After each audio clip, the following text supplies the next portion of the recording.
Regular અમારું combing Limbayat અને ઉધના અને સલાબતપુરા વિસ્તારમાં અમારું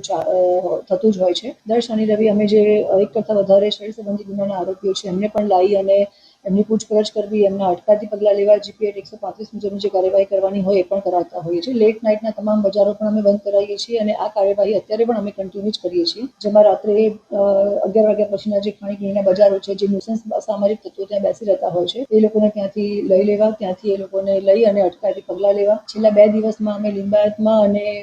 ઉધના પોલીસ સ્ટેશન વિસ્તારમાં વ્હીકલ ચેકિંગ 5:30 થી લઈ અને 9:30 સુધીનું અમારું વ્હીકલ ચેકિંગ હોય છે. 9:30 પછી 10ની આસપાસ 10 વાગ્યા પછી અમે જ્યારે 11 વાગે બજાર બંધ કરવા માટે જઈએ છીએ ત્યારે તમામ વિસ્તારમાં ખાણીપીણીના બજાર જે ન્યુસન્સ બેઠા હોય છે, જે અસામાજિક તત્વો બેસેલા હોય છે,